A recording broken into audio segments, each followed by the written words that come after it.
Okay. Ladies and gentlemen, I want to formally welcome you to another episode of the Walk on the White Side show, brought to you by Urban Spirituality. I'm your host, Prash K, with a frog in his throat still, nursing a man flu. And the fine guest I have here with the most... I feel your pain. The most intricately and uniquely designed beard that I've seen in a long time here. He could probably steal the Movember Award year after year, is the very unique Mr. Ketan Dattani. Ketan comes from a background in a council estate, raised in Southeast London, didn't want to go to university, got in trouble with the law. I'm not going to spoil it all. I'll let him share his story. But he has been through a lot of challenges and troubles, including troubles that were self-inflicted, to turn his life around by being a graduate of LSBU, London South Bank Uni, and growing on to become a CEO of Buckingham Futures, founder and CEO, and also obviously the famous, or I should say infamous, poster boy of Metro, the London newspaper, and finding himself on all kinds of billboards and interviews and all kinds of things all over media accidentally. So please show your appreciation for the one and only Ketan Dattani. Ketan, welcome to the show, man. I'm feeling very humbled. That was a very colorful introduction. Probably not deserved, but no, I really appreciate that. You're very welcome. So listen, give us a little whirlwind tour, my friend. Tell us that brief thing for those of our viewers who are just joining in. Tell us a tiny bit about where you've been, man. What's your journey here? It's different. It's different. I've been in various situations in my life, but each situation has led to the next situation, and each situation's opened the door. Sometimes not even the right door, but I've had to go into that door to know it's right or not. No, it's right or wrong. Absolutely. And it's been a whirlwind of different experiences, what I have gained from every experience that I have had is skills, life skills. Awesome. And awareness. And sometimes things at the time even seem right, but looking back, they weren't right, but I learned the lesson from it. I guess one could say you've learned lessons from you've learned lessons from your altercations, both inside the boardroom and on the street. Yeah, absolutely. Absolutely. You know what? Principles are the same. Right. The principles are actually the same. Well, let's talk about principles for a second. What key few principles are your guiding beacons in the life that you now live? What are your non-negotiables? I don't like to feel that people I care about or I love that I've done wrong by them, and that's that. I live by certain codes. I live by certain honor, loyalty, and at the same time, if somebody's done me wrong, I can't forgive you, but I just cut them off. I just keep them a wide berth. But family over everything, really. Family comes first, and everything I do it for my family, for my parents, for my children, for my wife. So that's what motivates me every day. When I wake up, if my family are okay, the sun is shining and my heart is beating, everything else I will deal with that day. Whatever life throws at me, I can deal with. But these are the main things, that makes the day was going to be all right. I know if my mom and dad, they're all right, my family, my parents and my children all right, wife's all right. And as I say, the sun has risen and my heart is beating. I will deal with the day and I will make it, it will end in my favor always. I love that. I love that spirit of optimism that you have, that you can really feel and you can resonate that, you'll have a success. I guess that's paired with your values. And let me ask you this. How have your values changed from the Ketan that was a teenager, not really into one of studying or whatever, and the Ketan that we have today now?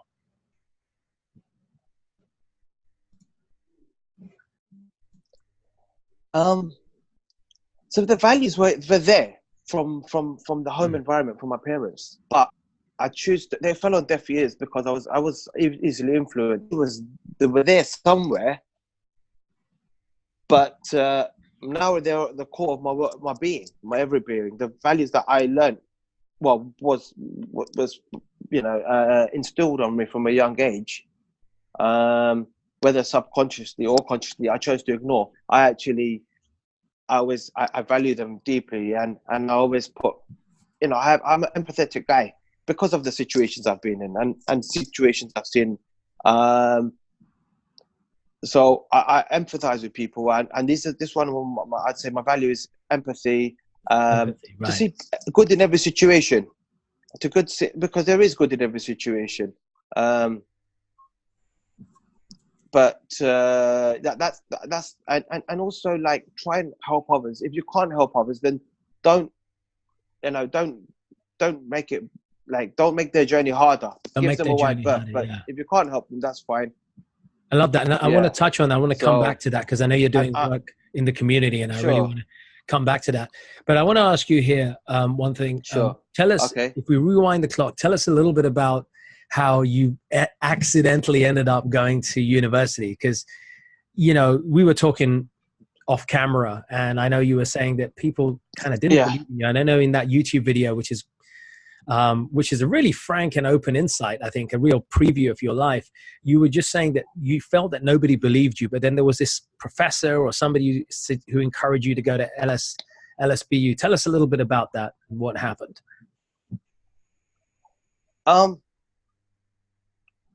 So school wasn't for me, right? And I didn't do well at all. I didn't have any GCSEs and stuff, so I left with nothing. There were a few instances within my immediate group of friends that led me to think about college, and I could see, certainly, like, relatives and the wider Asian community, whereby people were doing GCSEs, A levels, and had aspirations to go to university, but that wasn't within me, and it wasn't within it. I assumed it wasn't meant to be for me, right? It wasn't the life. It didn't appeal to me, right? But anyway, so, I cut a long story short, there was a situation whereby I happened not to be there at the time, and friends of mine were involved in an incident which led to them being incarcerated. So this was, I think that, I thought this was a sign that I wasn't there, and I wasn't there for a reason. I was in Leicester at the time. So because I wasn't there, September was coming up. I just wanted to I thought, education is, I need to study, right? I need to have some basic level of education now, because I couldn't continue the way I was. Yeah. I went to an open day at college, and there's a guy who was the head of this department called Dr. Theo Kwonje. Right. And immediately he saw something in me I didn't see. And he went above and beyond. A lecturer. No, not at all. And I let him down many times over the years that I knew him. I let him down. He gave me chances after chances, and I kept on letting him down. But he was like, he didn't give up on me. He just didn't give up. No. And he's a gentleman from Ghana, and as I say, he never gave up on me. And he would come and find me when I should be in a lecture. It wasn't even his responsibility to do that. It wasn't his he would come and find me. Absolutely. He would come and find me. I would be doing whatever I shouldn't be doing. And he'd say, look, you have a lesson right now. And I think you should, and then very kindly and politely in front of my friends who are, pseudo gangsters or whatever. So you don't lose face, and you don't lose the whole respect thing and all that. Yeah, but I actually felt, I felt guilty though. Yeah, I felt like, I'm letting him down. Wow. And, and at one point that I was banned from the library. The teachers signed a petition. They didn't want to teach me. And he's the one who actually made everything happen, right? So, anyway, so I did I went through 3 years of college, and then towards the end of it, he said to me to apply to university. Right. And I didn't really know anyone out of my family as well. I'm the first person in UK to have attended university, because those older than me hadn't, and everyone Done that. younger than me has. So, but at the same time, my immediate group of friends, it wasn't something that was, so even university, the word sounded like a big word. Sure. So I said, I don't think it's for me. And he's, look, apply. You're going to, going by your mock exams, you're going to do really well, and apply to university. So I applied half-heartedly, and I got 3 offers. Incredible. Wow. And then even then, so I went to university, started, and I didn't fit in at the time, because I had this thing about authority, and at the time, this is long before you know, but I used to have gold teeth, stuff like that, and it didn't really fit in with the whole university thing, right? Back so I in was the scared day. to smile, so I was just to talk like this for the first semester, because I don't want people to get a bad impression of me, and I couldn't really gel with these people at university. Right. And at the same time, but first semester, it wasn't for me, and I was like actually toyed with the idea of I've actually said, look, I'm at university. My parents were actually I thought at this point now I've made them proud, but yeah, am I doing it for them, or am I doing it for me? For you, yeah. And then again, few things happen outside of academic setting with local friends, and I realized that, look, this is my opportunity. Either I can give this my full focus, or you can go another direction, a less healthy direction. Absolutely. And I've made lifelong friends. I've had the best years of my life at university. Incredible. I've actually been to 3 universities. After LSBU, I went to do my master's at Hertfordshire, and then I've also done a postgraduate diploma at City University. But so I've sort of caught up academically, Yeah. Despite it was like a hare and a tortoise kind of race. I was the tortoise, but I'm there. I'm now. feeling that the wannabe gangster made good. Well, I don't know if I was a victim of I was a product of my environment. Of your environment, right? I didn't see myself as any gangster. I was just one of the guys from the neighborhood doing neighborhood stuff. Right. Right. But when I went to university, I met people from all different walks of life, different ethnicities, different nationalities, like overseas students, mature students, and we all had the same goal, right? We all wanted to graduate. And some of these people are my lifelong friends now, and it kind of showed me a world beyond that estate. Incredible. Because it was quite or that postcode or that area. And this is why I do a lot of voluntary work with disadvantaged youth. So when I say disadvantage, not really disadvantage in terms of ability, disadvantage in terms of situations. And this is why I do a lot of work with disadvantaged youth, because I feel I can give back. But yeah, so that was it. And then university, I graduated. As I say, thereafter it's been good. Obviously, there are hiccups, but my bounce back game is strong, man. So that's powerful. I just, as I say, deal with challenges. Yeah, that's powerful, man. And let me ask you this: you bounce back clearly. Sure. To the surprise of your own family, probably to the surprise of yourself, you ended up studying in higher education, not at just one institution, but 3, right? As you just described. You then went on to found your own company. Buckingham Futures, you're the CEO. It's a successful organization. What I want to ask you is, what gets you up in the morning? What's your mission? What drives you to wake up each morning, do what you do? Aside from my family, look, there's 2 things. Every day, I want to know more tomorrow than I know today. I want to learn something, and I'm not just something insignificant, but something that's I want to be more knowledgeable. Every day I want to be a bit more knowledgeable. Love that. So that's the driving factor. And also, as you know, the business is a consultancy. So I'm very passionate about the environment, and I always have been. That's something I've always, throughout my life, I've been passionate about the environment. You know, Mother Earth, Dharti Mata, and I feel by finding people that have the same passion as me and placing them with the right organizations, knowing the culture, and I love all of that, and I like. I feel like I'm making my little bit of a difference in this world for the future generations. Yeah, and this is why I do a lot of voluntary work within the green sector as well. Environmental mapping, looking at flora and fauna species and stuff like that. Because in the history of the Earth, humans have been in such a short time, caused so much detrimental damage in such short time that we have to regress it, or it's not sustainable. It's really not sustainable. So that's what drives me, because it's an environmental business. I do environmental stuff.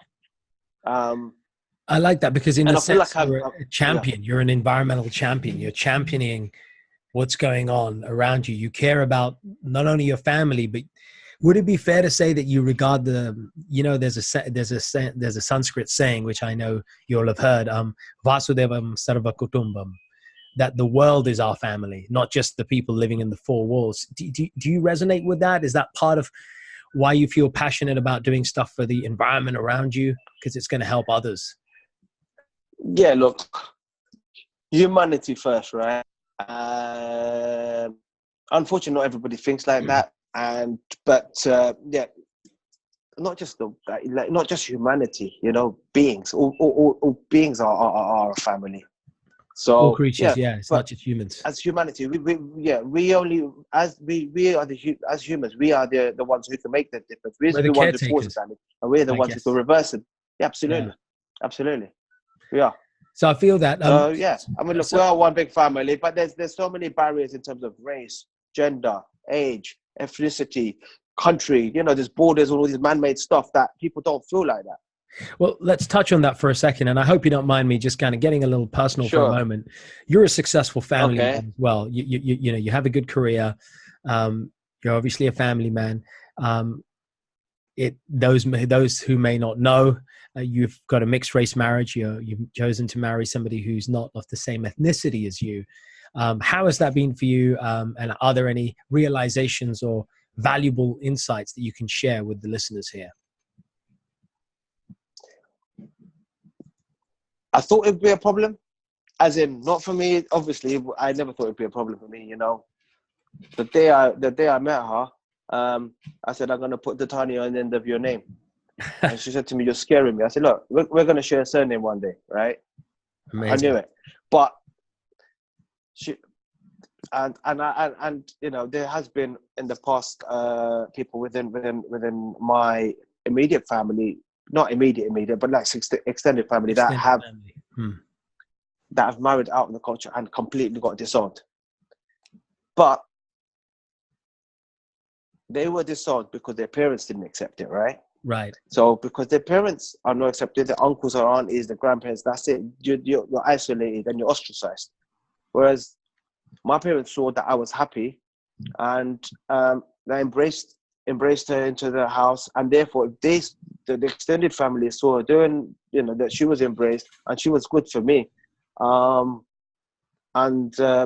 she was right for me. So it wasn't an issue for me. Unfortunately, it was a little bit more of an issue on unexpectedly on her side of the family. But I don't take it personal because they didn't know me.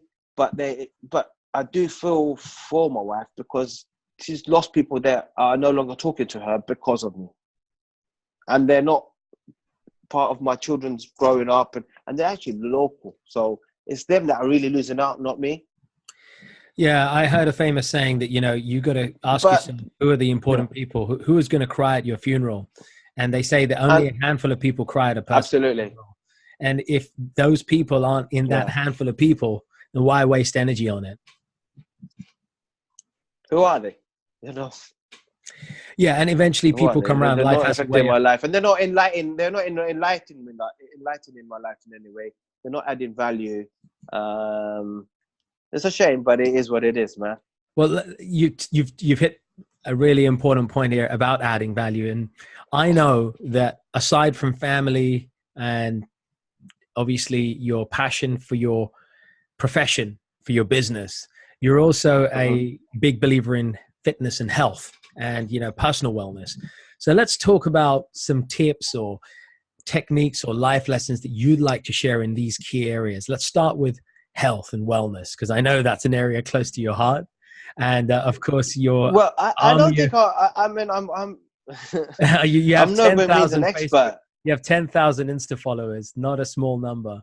And I know that a lot of your fitness posts go out there, and you're appreciated. I think you're inspiring people, certainly from the comments. It seems sure. I think. I think it's because look, I got into fitness at a late age, right? I'm a kind of person. I think I've got an addictive personality, and this is my addiction, right? Fitness, and I need to do. I do 40 minutes a day, whether it be in the gym or at home. So look, I've got a spinning, but I need to do 40 minutes minimum 5 times a week. I've never really had a PT or anything like that, so it's all self-taught, trial and error. Yeah, absolutely. So now and what works for me, what works for my body, what works for my well-being. So I do 2 muscle groups, and I mix it up with cardio, and I mix it up with weight. But I also do a lot of breathing exercises, meditation, and stretching as well, aside that you don't see in the gym. So, but in terms of I could be doing a lot better. I'm nowhere near where I want to be, but I'm nearer to where I wanted to be than I was before, right? So if you could say one thing to our viewers and listeners who are struggling with their New Year's fitness goals, or who want to succeed with their New Year's fitness goals, what would it be? Well, so I don't even have these New Year goals. I make a goal and I go for it, whatever time of the year it is. So New Year's just a day, innit? Love that. But love the reframe. Like, you know what? If it matters to you, do it. You can't. If you're struggling with it, then it's not for you. I'm not being, if you're tempted by, obviously it's a lifestyle change, it's a mindset change. But if you really want to do something, you will do it. Like 4 or 5 years ago, I would have 2 packets of crisps a day, a couple of bars of chocolates, throughout the day, eat or drink whatever, a couple of Red Bulls, and it was normal. I was gymming then, but now my diet's cleaner. As you see the changes, you make the changes, and it's really it's something that it develops. But if you go all out, and this is what I notice, a lot of people, so many people, most people I know, they go full out 5 or 6 weeks, they burn themselves out, and then they're back to where they were. So it's really just be focused and look at the end goal. The other thing that works for me is that I take 4 weeks. Every 4 weeks I take a photo in the same position, and I compare that photo. Every 4 weeks I look at that photo, and if I'm doing weights, I should be adding 2.5 kgs to that weight every week. Otherwise, I'm going to be stagnating. So you've got something tangible. You use something quantitative to assess your progress. Yeah. So I need to be increasing the weight. In the cardio, I need to be doing either further distance in the same period of time, or faster. There's got to be something that I'm improving on. Yeah, adaptive progressive adaptation. You can reach a plateau. We talk about it as progressive. But adaptation. I don't have a program as such, and I don't think I'm nearly as where I should be, and I don't have the knowledge of I'm still learning, and for me it's not a science. I've got kids, right? they come home with goodie bags, party bags, and there's sweets there. I will have one. They have a packet of crisps, so I'll have one. I always make the point of, can I have one crisp, please? So it's not like I'm missing out, but I don't miss. So I enjoy what I eat, but I eat a lot of pulses now, and I try to eat healthy-ish, But at the same time, I enjoy food, and so I'm not regimented, but whatever I do seems to work for me because I'm progressive. Versha's asking any yoga. Do you do any yoga? Yeah, so my mum is a yoga teacher, right? But Yeah. so I I wanted you to say sometimes I that. go to her classes.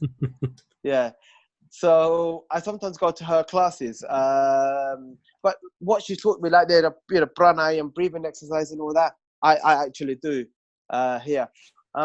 With her classes, it doesn't work for me in terms of the timings and stuff like that. Sure. It's either very early and I'm doing school runs, or it's weekends and I've got drops off, tuition drops, and various activities that the kids are doing. So Yeah.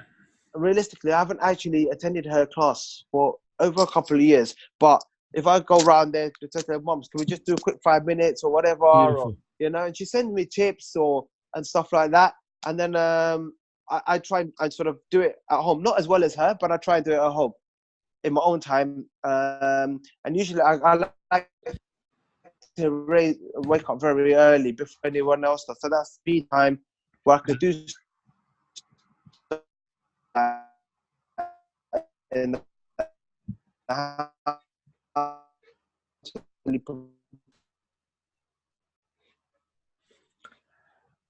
Okay. Well, let me skip a little moment and touch on family. I think I may have lost you for a moment, but hopefully you'll come back in a second.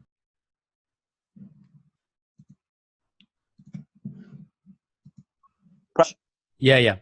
Are you there? hi, I'm Hey. here. Yes. Okay. I think it just kind of died for a second. Let's talk about family for a second. Your top tips of Sure. wisdom, a couple of principles or realizations about family life you want to share with our audience. Being a busy family man with four children, I know you kind of say you've got a fifth one as well, who you'll introduce, and a good wife, and you're passionate, and you care about Marvelous wife. a great wife, and you care about your family, your extended family, your parents as well. Sure. Any top tips about family life that you'd care to share? Don't take it for granted. Wow. Is one, So profound. So simply stated and yet so profound. Don't take it for granted. Yeah, and also don't think you know it all as well. Like I'm learning stuff. I learn stuff from my children. Age is not a barrier to learning, and you can't think because someone's older, that's where you get your wisdom. Right. You learn from all around you at all times. So, but I mean, family means everything, and without my family, I wouldn't really be me, and I wouldn't be here. So don't take it for granted. And any other particular, don't take it for granted is your big one. Any other ones? And also appreciate and just appreciate every moment, because things can change. Seems like yesterday my oldest was a newborn and now he's about to go high school. Crazy. And and also I see my parents, like, old age is creeping in, and whereas my dad was, I used to see him as a big strong man. Unfortunately, the effects of age I've seen him deteriorating, and just really make me appreciate him more. And I try and spend, like, I try and see them every day, and just spend as much time with them as possible, because I don't want to have a regret. So I didn't do this or I didn't do that, so, but as I say, like, just spend as much time with my family. And that's one of the reasons I set up a business, is actually to sort of work on my own terms. So you can have that time rather than having a sort of a nine to five, or working in the city, because I've done all of that.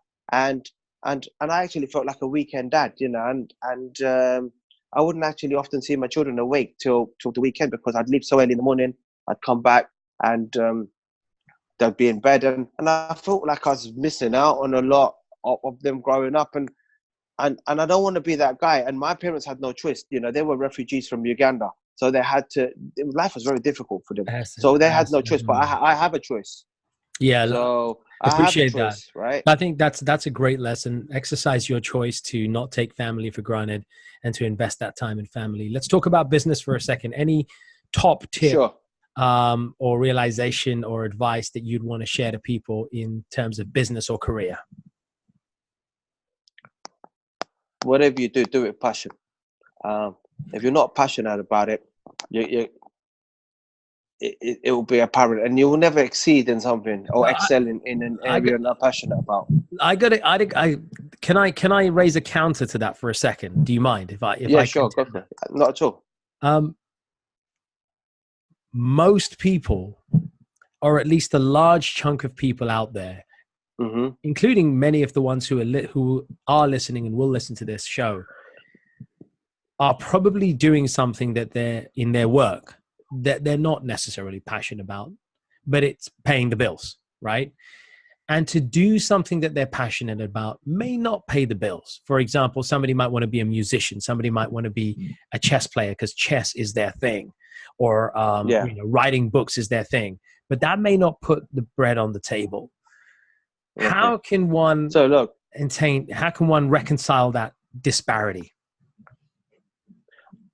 Personally, I just took the plunge and took the risk, right? I followed my heart. But it's not always going to be the case. For example, say, hypothetically speaking, you're an accountant, and but your passion is to be a musician. Yeah. Now you're an accountant from, say, 9 to 5, right?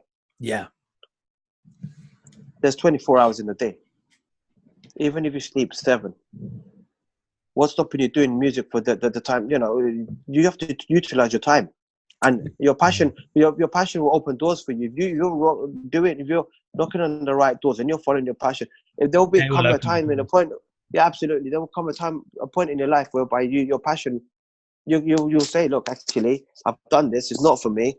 And your passion, if you have to persist at it. You can't give up on it. And I see that as well in a lot of people that you can see it in the whole mood, the demeanor.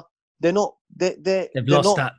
Absolutely, they lost that. Yeah. Oh, not even all. They're just going through the motions of life. Yeah. Right. Yeah. And I think a lot of that is because they think that it has to be an either or. I think a lot of people. It doesn't have to be an either or. Yeah, right. A lot of people, I think that it's got to be an either or. That if they're not working, and the self-help industry, and I'm going to have to do probably have to do a video on this, one of these days, because I think it's a point that really nudges me a lot as well. It really irritates me that the self-help industry keeps telling everybody, follow their passion, follow your passion. Passion may not win, but that doesn't mean you give up your passion. Your accountant's day job, but if you have a passion, if you grasp it, if you embrace it, probably I think going to bounce off other people who have passion, similar. Not necessarily the same passion. Yeah, but parallel, right? Parallel. It could be absolutely. Yeah, passion, and you bounce off each other and you lift each other. I love that. I think that's golden. You need to be around people that make you level up, because if you're around people that you become complacent. Yeah. I absolutely love that. Surround yourself with people who level you up. You to level up. Absolutely. Stay in your lane, but look, go faster. I love that. Absolutely. I really like that. That's golden advice. Let me round up by asking you about, and it's certainly not the last or the least important thing, but let's talk about spirituality for a second. Of what I know about you, spirituality plays a part in your life. It probably has done for many years. You used to go to Bhaktivedanta Manor, probably the most famous Hindu temple in Europe, for sure. What role does spirituality play? And is there a lesson that you'd love to share, a realization or a piece of wisdom with the audience?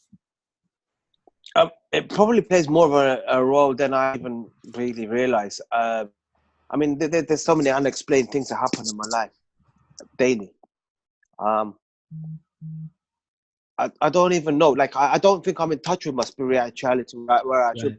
Going back to the Bhaktivedanta Manor, sometimes my thoughts are so clouded, and there's 1,000,001 things are going in my head, and I can't even think. I go there, and everything just put everything in perspective. I sit by the lake by myself, and sometimes I take a notepad even, but not usually. It's all there, and I sit by that lake.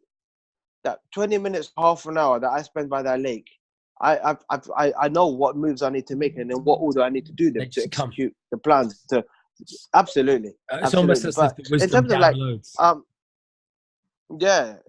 But I think with my spirituality, like, I need to change certain things about myself to be more in tune with my spirituality, because there's signs all the time. it kind of really messes with people around me and my colleagues, because I speak into existence. So, I mean, I can't even think of an example right now, but I will say quite an obscure thing, and it seems like so unrealistic, but it actually then will happen. Wow. Power of Or manifestation. have a thought or manifest. Yeah. And I don't really know how to channel that or control it, but it happens. And there is definitely something, right, that I don't know. I mean, I think everybody has the same something, but yeah, everyone has this something in them, I think. But I think it's trying to let me know something somehow, and I don't know what I'm doing right or wrong. But it's on the peripheries all the time, right? I don't know how to channel it. I don't know what to do with it. I don't really know, but random thoughts will come into my head. I don't know. Let me give you an example. Like last week, for example, I hadn't seen someone for about 27, 28 years. I thought of him when I met him that day. I hadn't even thought of him for 27 or 28 years. Right. I thought of him in that morning. I was going to a meeting in Liverpool Street. He was going up the escalators, and I was running up the stairs just to say. And I looked to my right, and it was him. And it was like almost 3 decades, you know. But did I will that to happen? Because why did I think of him that morning? And I haven't. He's not someone I think about ever or regularly. You know, he's never really crossed my mind in almost 3 decades. Little things like that. There's more profound things that have happened. That's so. Look, I like to. I think I'm quite spiritual, and I like to think I'm empathetic. But I think I need to work a lot more on that to just really be in touch with it. I like that honesty. So and that's the truth. If there's a lesson here that you're sharing with the audience, what I'm hearing from you is don't be afraid to embrace your spiritual side. Don't be afraid to explore your spiritual side. Allow it to be exposed. Allow it to creep into your life without judgment. Absolutely. I mean, most definitely. It's a case of declutter. Don't be judgmental and declutter. Once you declutter, everything becomes a lot more clearer. And you see things. Yeah, that makes a lot of sense to me, and I love that. So thanks for sharing that. I'm going to bring this interview to a close with a couple of rapid fire questions that you would have had no idea about. So be ready for this. Okay, number one. Right. What one thing scares you? It could be a person, letting the people mindset. Down. So the people are, say, I don't want to let anybody that I love down. I don't want to let them down. I want to be what they expect and more. So that kind of scares me. If I get the feeling that I've or even losing close, people that are close to me, that frightens me. But if it's not within my realm, if I can't do anything about it, then I don't actually. I'm not gonna let it. I'm not gonna worry about things or be scared about things that aren't within my control. Love that. I appreciate that, and I like the answer. All right, if you could have any superhero power, what would that superhero power be? And more importantly, what would you do with your superhero power? Well, I was saying earlier, like I feel like I'm quite an empathetic person, and I feel people, a lot of people, maybe not even. I'm not talking about the likes of visible diseases and stuff. A lot of people are hurt. People are hurting, and maybe if I had that power to heal that, I can see a lot of hurt around me all the time. People hide it well, disguise it well, but you see that, right? So, I mean, I would say like maybe I could fly or something, but really, I would like to have a power to heal. And also, like, maybe things like cancer, AIDS, but also just to heal people. That would be the superpower I'd like to have.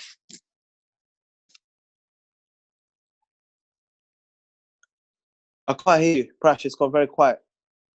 I said, that's such an awesome answer. I think it really shows your empathetic side. All right, last 2 questions. What would the Ketan sitting in front of us today, what piece of advice would today's Ketan give the Ketan of 20 years ago? Listen more and talk less. Say that one more time. Listen more and talk less. Listen more and talk less. I love it. Love it. Okay. Ketan, tell us what's happening.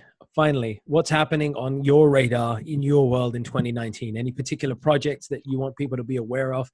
I know you do a lot of this fundraising, outreach work and voluntary work. Anything you want to share with the audience? Yeah, so I mean, I'm going to continue doing more of that. So I do sort of workshops with schools, colleges, universities.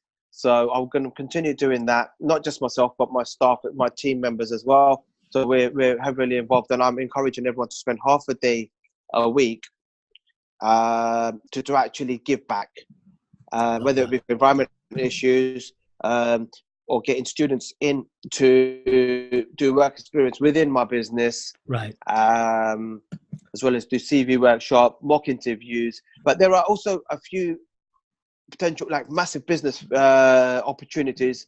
Which, again, I'm a firm believer of don't talk about it, be about it. So I don't really want to talk about it right now, because if it may or may not happen. But if it happens, then I'll talk about it.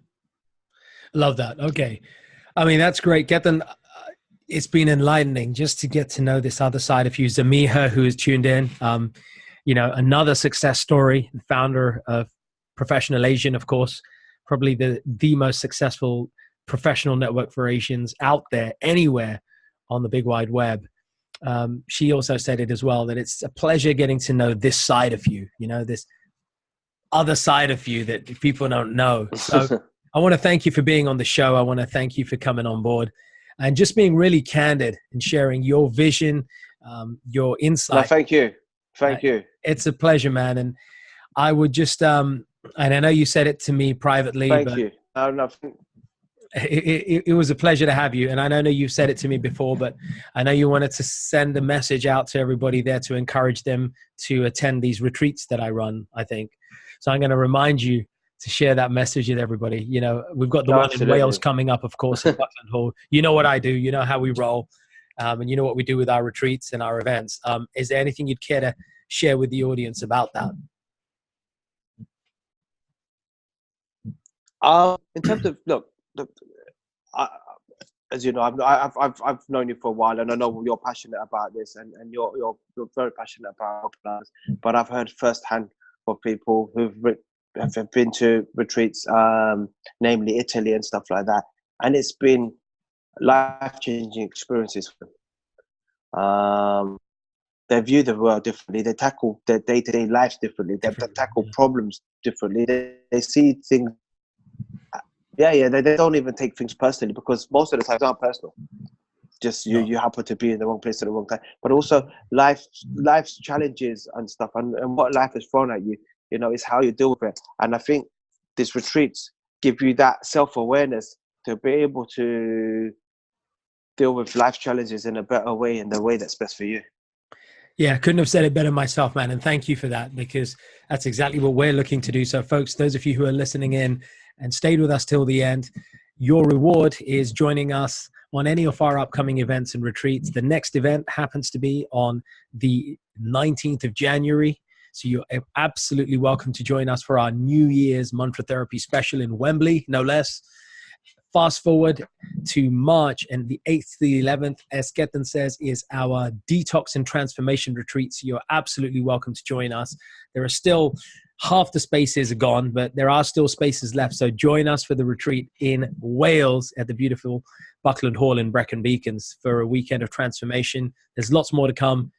Last word, just share these interviews. If you hear and like what you're hearing and like what you're seeing, just keep sharing this. We're going to have and continue to have great guests like Ketan and others who are going to bring their personal insights to share for you, so that you can collectively and individually make your lives the best that you can. So thanks for being all on board. Ketan, once again, thank you. Namaste. Really appreciate you being on, brother. And just for being authentic and real. It means the world, man. Thank you. Peace out to everybody. We'll catch you guys soon. Namaste. Jai Sri Krishna. I don't know how to be real. That's okay. Take care. Peace out, guys.